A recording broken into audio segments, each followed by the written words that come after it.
जय संविधान, जय भीम, महात्मा गांधी की जय, गोडसे मुर्दाबाद। देखिए, अभी तक तो इंडिया गठबंधन और राहुल गांधी स्पेशली और सारे दल, चाहे वो शरद पवार हों, चाहे उद्धव ठाकरे हों, चाहे भूपेंद्र सिंह हुड्डा हों, चाहे दिग्विजय सिंह हों, ये सारे नेता ये कह रहे थे कि विधानसभा लोकसभा चुनाव में चुनाव आयोग ने, केंद्रीय चुनाव आयोग माने केंचुए ने, भारतीय जनता पार्टी के सहयोग करके विपक्षी दलों को चुनाव हराया है और ये एक प्रकार से देश के लोकतंत्र और संविधान के साथ एक धोखा हुआ है। राहुल गांधी ने सामने आकर जब कर्नाटका के अंदर एक विधानसभा के अंदर सारे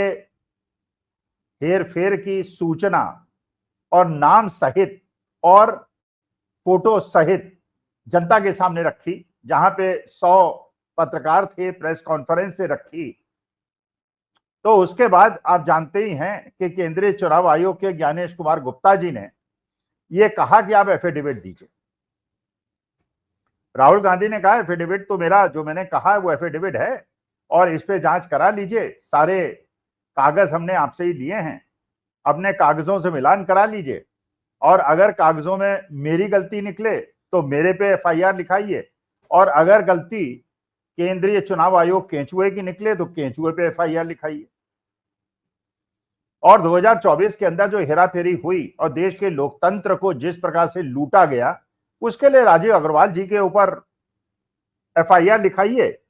और उसके बाद जब से ज्ञानेश कुमार गुप्ता जी आए हैं मुख्य चुनाव आयुक्त बन के, जब उसके बाद जो सारी गड़बड़ियों को प्रकाश में ला रहे हैं विपक्षी दल और जनता, उस पे ज्ञानेश कुमार गुप्ता जी पे एफआईआर लिखाइए। और बिल्कुल जेन्युइन बात है भाई, दोनों में से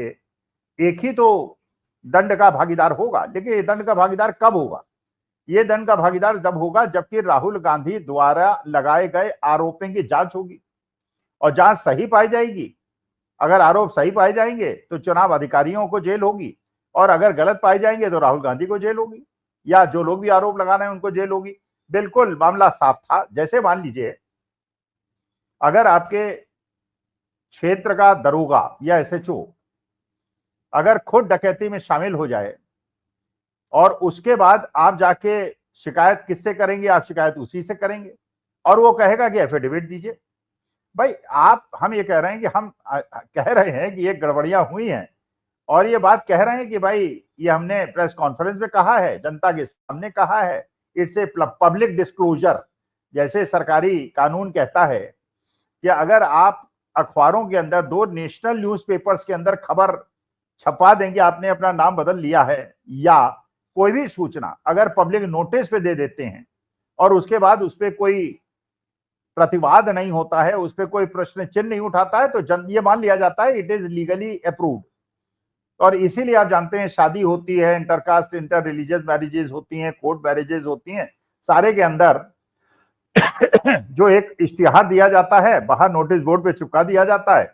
और अगर कोई 1 महीने के अंदर या जो भी निर्धारित तिथि है उसके बीच में आपत्ति नहीं करता है तो उसको मान लिया जाता है कि एवरीबॉडी एग्रीज। आप जानते हैं शेयर मार्केट के अंदर भी जो आईपीओ आते हैं, जब शेयर मार्केट में कोई कंपनी आती है तो अखबारों में इश्तिहार देती है। इसका मतलब यह है जब हमने इश्तिहार में सारी चीजें बता दी और 2 नेशनल न्यूज़पेपर भी बता दी, उसके बाद अगर आप सब कुछ, इसका मतलब यह है कि deemed read, it has been read by everybody, ये माना जाता है कानूनी दृष्टि से।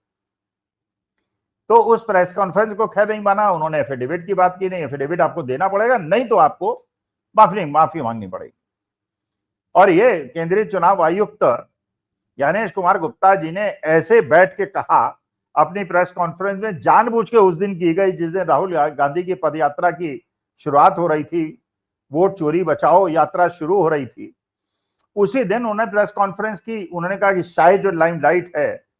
वो राहुल की यात्रा की वो कम हो जाए, लेकिन बल्कि हुआ क्या कि उसमें जो उन्होंने खामियां की और गलतियां की और इतनी हास्यास्पद गलतियां की, बल्कि उनकी जो बॉडी लैंग्वेज थी ज्ञानेश कुमार गुप्ता की, वो तो ऐसा लग रहा था कि वो मुख्य चुनाव आयुक्त नहीं है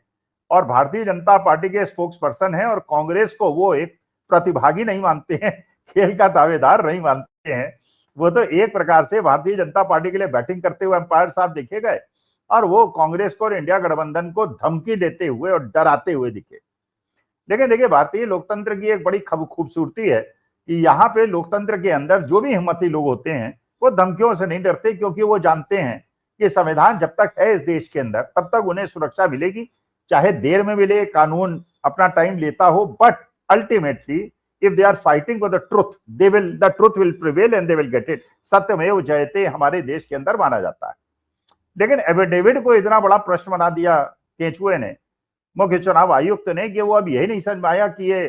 क्या सोच समझ के किस रणनीति के तहत किया था, या उन्होंने आरएसएस के निर्देश पे ये कर दिया था। और आरएसएस वाले आप जानते ही हैं, उनका सोच जो है बड़ी सीमित होती है, संकीर्ण होती है। वो केवल मनुवाद, ब्राह्मणवाद और इस प्रकार की चीजों में विश्वास करते हैं, जबकि हमारा सनातन धर्म जिसको रिप्रेजेंट करने की वो बात करते हैं वो इतना विशाल हृदय है और इतना ज्यादा विशाल है कि वो तो पूरे ब्रह्मांड के अंदर हर पशु पक्षी, हर जीव के लिए, प्रकृति के लिए प्यार करना सिखाता है। वो तो हमारे जितने भी परमेश्वर हुए, जितने भगवान कृष्ण हुए, वो तो वृक्षों को भी भगवान का रूप मानते हैं, वो तो जानवरों को भी भगवान का रूप मानते हैं और उनके प्रति अपने कर्तव्यों की बार बार याद दिलाते हैं। लेकिन उसके बाद उनकी जो मानसिकता है बड़ी संकीर्ण है। वो मानते हैं कि ये हिंदू ही इस धरती में रहने योग्य हैं और बाकी जो क्रिश्चियन है, मुसलमान हैं और बाकी लोग जो है वो इस धरती में रहने योग्य नहीं है। लेकिन चलिए वो बात एक अलग हुई, लेकिन उनकी बात मान के ज्ञानेश कुमार गुप्ता जी ने अपने को फंसा लिया। अब जब ये एफिडेविट का मामला इतना ज्यादा उछल गया और गोदी मीडिया ने भी इसको उछाल दिया, भाई गोदी मीडिया ने भी इसी प्रश्न को एफिडेविट क्यों नहीं दे देते। जो सोशल मीडिया में बचे कुछ अंधभक्त बचे हैं 2-4%, बाकी 98% तो भाग गए, अब वो कहीं दिखाई नहीं पड़ते। लेकिन 2-4% हैं जो बेचारे अभी भी संघर्ष करते हुए दिख जाते हैं। वो संघर्ष करते हैं, एफिडेविट दे दीजिए, अगर आप सही कह रहे हैं तो एफिडेविट दे दीजिए। एफिडेविट को इन्होंने बहुत बड़ा मुद्दा बना दिया और राहुल गांधी, अखिलेश यादव और बाकी इंडिया गठबंधन के लोग जो है बड़ी शांति से बैठे रहे, because they knew as to what they will do next. जब ये मुद्दा बन गया और एफिडेविट का मुद्दा बहुत बड़ा बन गया, तो आपको पता ही है कि अखिलेश यादव ने और समाजवादी पार्टी और इंडिया गठबंधन के लोगों ने पार्लियामेंट के सामने खड़े होकर अखिलेश यादव ने कहा, उत्तर प्रदेश के अंदर जब ये चुनाव हुए उसके अंदर 15,000 ऐसे लोग जिनका वोट काटा गया, जिनको वोट नहीं देने दिया गया, और जबकि वो 3-3, 4-4 बार से वोट दे रहे थे, वोटर लिस्ट से नाम उनका हटाया गया, गैर कानूनी रूप से हटाया गया और उनके प्रोटेस्ट करने के बाद हटाया गया। और इन 15,000 लोगों ने मुख्य चुनाव आयुक्त कार्यालय में एफिडेविट दिया। तो जब मुख्य चुनाव आयुक्त ने एफिडेविट को बहुत बड़ा मुद्दा बना दिया, तो अब इंडिया गठबंधन ने मौका देखते हुए अब उसको भी मुद्दा बना दिया कि हाँ ठीक है, अगर एफिडेविट देना इतना ज्यादा आवश्यक है, तो जब ये समाजवादी पार्टी के वो वोटर जिनके साथ चुनाव आयोग ने अन्याय किया था, उनका वोट काटा था और उन्होंने एफिडेविट देके केंद्रीय चुनाव आयोग में शिकायत कर दी थी और केंद्रीय चुनाव आयोग ने उसकी पावती दे दी थी, उसका एक्नॉलेजमेंट दे दिया था, तो ये बताइए कि 3 साल से जब से आपको ये मिला है, 2022 के बाद ये 15,000 एफिडेविट आपको मिले, तो केंद्रीय चुनाव आयुक्त ने क्या जांच की, क्या पाया, किसको दंड दिया, किसको दोषी पाया?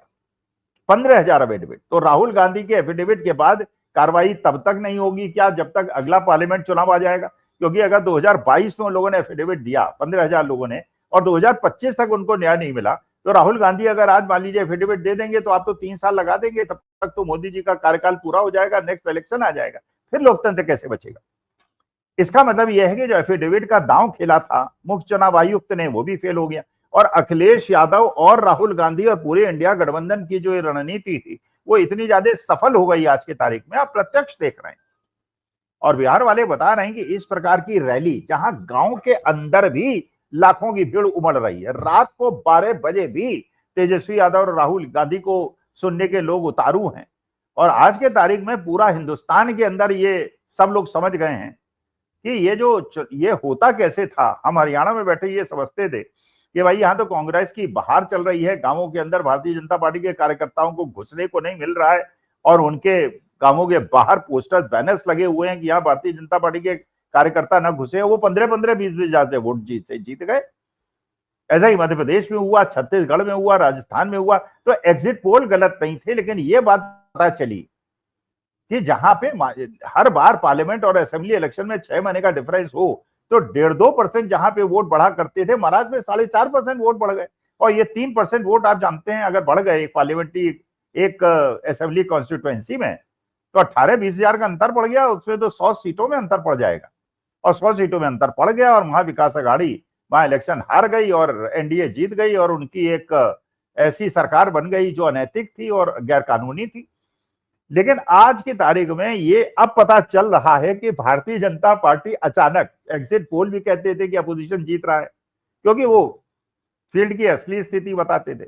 सर्वेज भी बताते थे। जब पत्रकार गांव के अंदर जाते थे, लोग भी कहते थे कि इस बार भारतीय जनता पार्टी का हमें वोट नहीं देना है। गांवों के अंदर घुसना उनका मना था, लेकिन जीतती थी भारतीय जनता पार्टी। अब समझ में आई वो कैसे जीतती थी। अब ये ज्ञानेश कुमार गुप्ता जी की एक मजबूरी बन गया है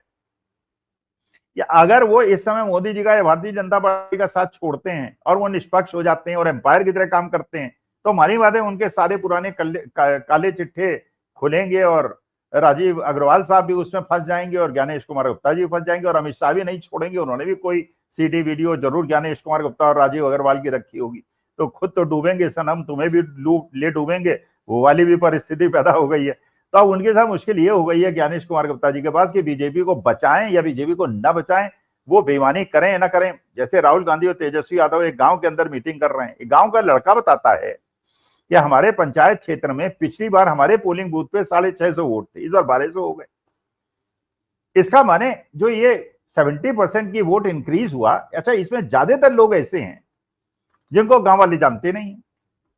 उनके वोटर नाम ऐड हो गए। अच्छा ये सारे के सारे वोट जो हैं ये बैलेट पेपर से आ जाएंगे, क्योंकि उनको सुविधा दे दी जाएगी, यहाँ वोटर हैं लेकिन बाहर हैं इसलिए वो दे रहे हैं, या 125 साल के हैं, 120 साल के हैं, इसलिए उनके घर में जाके वोट दिया जा सकता है और सारी हेरफेर हो जाएगी। तो मरे लोग जिंदा हो रहे हैं, जिंदा लोग मरे हैं, लोगों के घर जाके वोट देने का अधिकार है, बैलेट पेपर से वोट दे सकते हैं। और ऐसे लोगों का, बल्कि भीखू भाई के बारे में जो तेजस्वी यादव ने बताया कि वो प्रभारी हैं बिहार के अंदर भारतीय जनता पार्टी के, गुजरात में 2024 के पार्लियामेंट इलेक्शन में उन्होंने वोट दिया, वहां से वोट कटवा लिया और पटना के अंदर वोटर बन गए, और पटना के अंदर उनका मकान नंबर 000 लिखा है। और मुख्य चुनाव आयुक्त कहते हैं 00 उनको लिखा जाता है जो सड़क किनारे रहते हैं, पटरी के किनारे रहते हैं। पहली बात है जो सड़क किनारे, पटरी के किनारे रहते हैं उनका कोई मकान तो होता है, अगर मकान नहीं होता है तो उनका वोटर आईडी कार्ड बन ही नहीं सकता बिना रेजिडेंशियल प्रूफ के। और भीखू भाई जैसा प्रभारी जो भारतीय जनता पार्टी का है और जो इतना बड़ा आदमी है, वो बिना मकान के, इसका माने बिना रेजिडेंशियल एड्रेस के, और आधार कार्ड में क्योंकि उनका एड्रेस जो दिया होगा वो गुजरात का दिया होगा, और आधार कार्ड को इसीलिए क्या मुख्य चुनाव आयुक्त ने एलिजिबल पेपर्स में 11 जो डॉक्यूमेंट्स मांगे उसमें शामिल नहीं किया, सुप्रीम कोर्ट के कहने के बावजूद नहीं शामिल किया। लेकिन अब इंटरेस्टिंग खेल इसलिए यह हो गया है कि जो राहुल गांधी ने कहा कि केंद्रीय चुनाव आयोग भारतीय जनता पार्टी का सहयोग करने के लिए वो चोरी कर रहा है, और एफिडेविट की अगर आप बात करते हैं तो तेजस्वी यादव ने उसमें नहले पे दहला जड़ दिया कि अगर आप एफिडेविट चाहते हैं तो 15,000 एफिडेविट तो हमने 2022 को दिए थे और उसका एक्नॉलेजमेंट हमारे पास है, आपने उसमें क्या कार्रवाई की, अगर एफिडेविट चाहते हैं तो ये बताइए उसमें आपने क्या कार्रवाई की। इसका मतलब उत्तर प्रदेश का चुनाव, महाराष्ट्र का चुनाव, दिल्ली का चुनाव,